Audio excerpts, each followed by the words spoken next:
Welcome to The Explainer. Today, we're going on a journey to uncover the absolute marvel that is Rome's most famous monument, the Colosseum.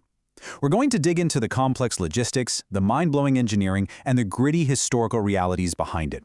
We aren't just looking at a pile of old ruins today. No, we're going to peel back the layers of time to understand exactly how this behemoth was built, who was actually sitting in those seats, and what really happened down there on that blood-soaked sand. As long as the Colossus stands, so shall Rome. When the Colossus falls, Rome shall fall. When Rome falls, so falls the world. You've probably heard some variation of this epic 8th century prophecy before. It completely sets a tone of awe, doesn't it? It frames the Colosseum as the literal anchor of the civilized world. But here's a fascinating twist to kick things off. The Venerable Bede, he wasn't actually talking about the building at all. That quote originally referred to a colossal, giant bronze statue of the Emperor Nero that just happened to stand nearby. The building itself, well, it was just an amphitheatre. So if it wasn't even called the Colosseum originally, and it was really just one of dozens of amphitheaters scattered across the empire, how in the world did we get here? How did a stadium, one built on top of a drained artificial lake, by the way, become the ultimate enduring symbol of the Roman Empire? Okay, let's dive into this and look at the actual ground this marvel was built upon. Section 1. Origins of an icon, from Nero's Lake to the Flavian amphitheatre.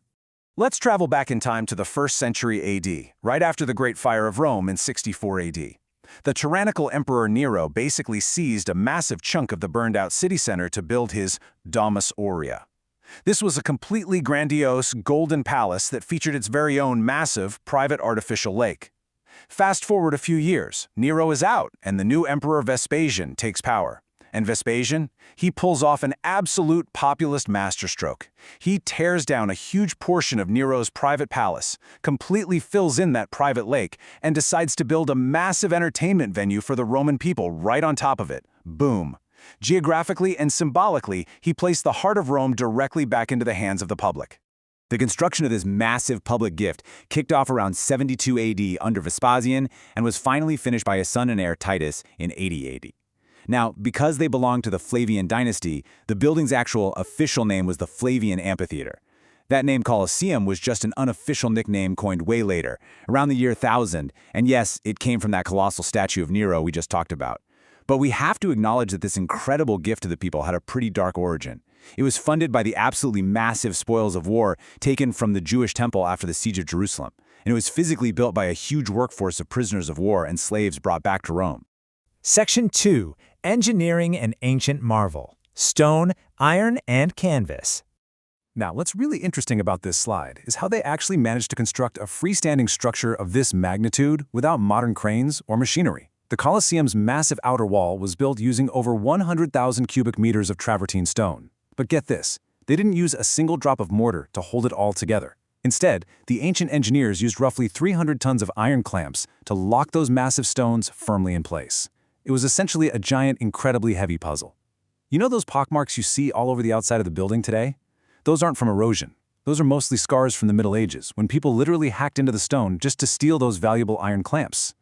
But the engineering wasn't solely about stacking heavy stones. It was also heavily focused on spectator comfort. I mean, imagine sitting in that blazing, unbearable Roman sun for hours on end.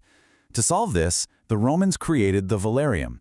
This was a massive, completely retractable awning made of canvas and ropes. It was so intricate and complex that it had to be operated by actual, highly trained naval sailors brought in from the Roman fleet at Misenum. They would unfurl this massive net structure to provide shade for the crowd, and it was even angled down toward the center to catch the wind, creating a literal air conditioning breeze for the audience. Simply brilliant.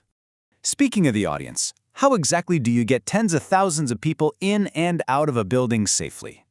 Well, the architects designed a highly structured system of 76 public entrances. Spectators access their specific seats via these passageways called vomitoria. And let's just bust a huge historical myth right here, right now. A vomitorium was absolutely not a designated room where Romans went to throw up during lavish feasts. The word simply derives from the Latin term for rapid discharge. These passageways were an incredibly efficient ancient crowd control machine that could literally empty the entire stadium in a matter of minutes. Section 3. The Spectator Experience, a microcosm of Roman society. Okay, so we've got the building up, now let's actually go inside. At its absolute peak, the Colosseum could hold an estimated 50,000 to 80,000 spectators. To manage a crowd that size, the Romans used a ticketing system that honestly isn't too different from what we use at stadiums today. Spectators were given these little numbered pottery shards that acted as their tickets, which directly guided them to a specific section, row, and seat.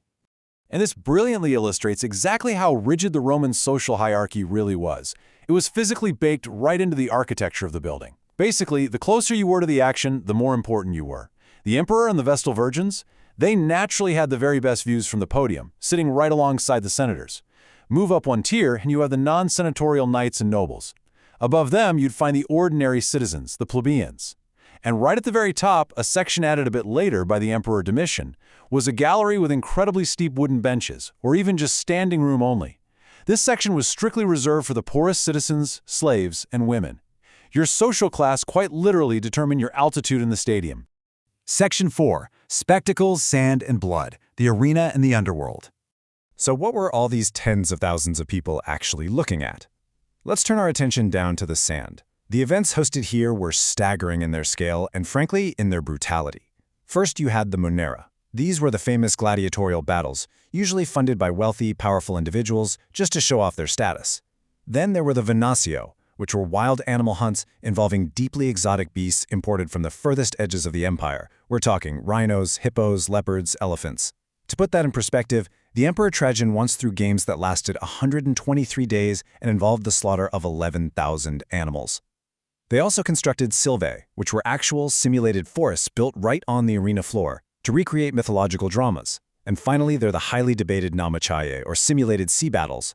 Ancient writers vividly claim the arena was completely flooded for warships in its early days, though modern historians are still fiercely debating the actual logistics of how they could have possibly waterproofed the whole thing. Now those legendary sea battles likely came to a hard stop when the Emperor Domitian added what's known as the Hypogeum beneath the wooden floor. This was essentially the Colosseum's backstage, and it was an absolutely terrifying place. Just imagine being a gladiator or a trapped exotic animal held in a dark, humid, two-level subterranean network of stone tunnels.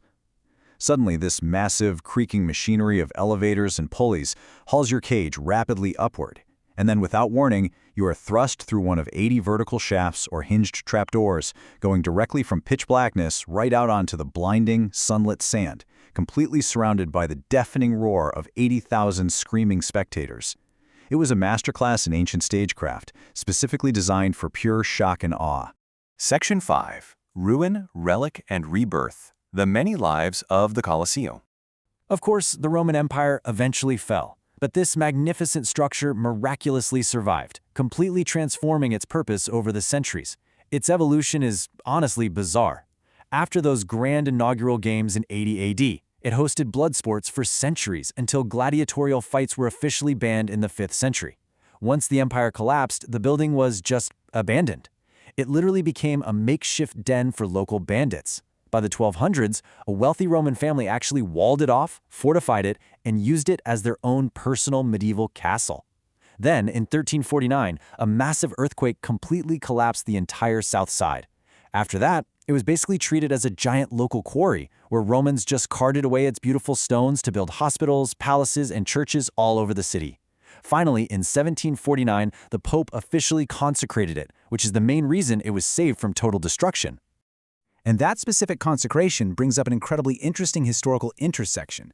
You see, Pope Benedict XIV consecrated the site specifically because deeply held church tradition stated that the Colosseum was hallowed ground where early Christians were brutally martyred. However, the modern historical consensus actually points out a significant lack of physical evidence for mass martyrdom occurring at the Colosseum itself. Scholars suggest that while some executions undoubtedly happened there, the vast majority of early Christian martyrs were actually executed nearby at a different venue, the Circus Maximus. But regardless of where historians and tradition land on this, that papal decree essentially saved the monument from being entirely dismantled for parts. Now here is a truly surprising fact.